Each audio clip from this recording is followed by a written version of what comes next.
Hey there, Seawolves fans. Welcome back to another episode of the Get Your Red On Minute, brought to you by Petro, the only name you need to know for all your home services. I'm your host, Diane Crusoe, standing in the future home of your Seawolves basketball in the fall of 2014. Woolstock 2013 was a huge success, thanks to all of our loyal Seawolves fans.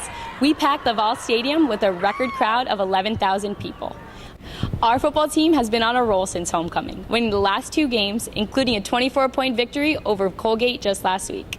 This week's Seawolves Senior Spotlight features hard-hitting defensive back Winston Longden. 2 weeks ago at homecoming, you played in front of the largest Stony Brook crowd ever. How was playing in front of that, and how was it feel in the fourth quarter when you stopped that drive?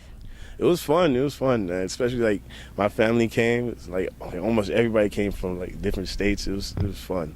I'm just glad I got a chance to play in front of that crowd. Do you remember any plays or any situations that you were involved in as a cornerback that you really were proud of and fond of? Coach Carolina, when I stopped 3 out of 4 plays, to save the game for us. We won the game, and basically I felt like that I stopped the offense from scoring, and I won the game for our team.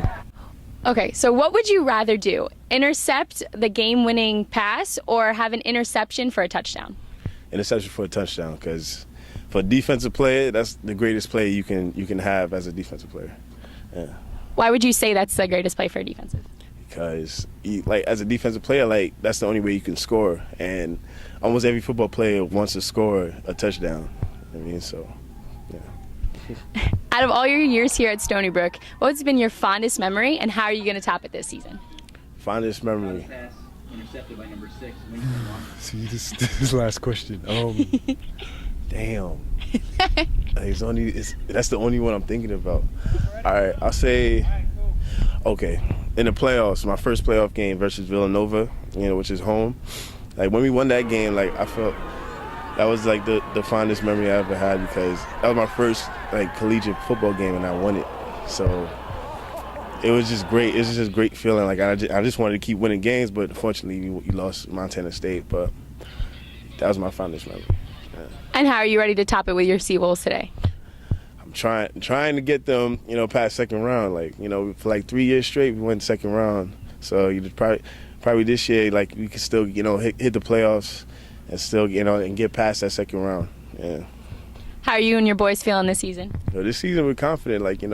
We're on a roll now. We went, we beat Bryant and we beat Colgate. So we're on a roll now. So you trying to keep this going. Yeah. Thank you, Winston, for joining us on this week's Senior Seawolves Spotlight. You're welcome. Continue to follow Stony Brook Athletics on all of its social media accounts and keep using the hashtag Seawolves to show your support. Be sure to check in with us next Friday for another episode, and remember to get your red on. It's what we do.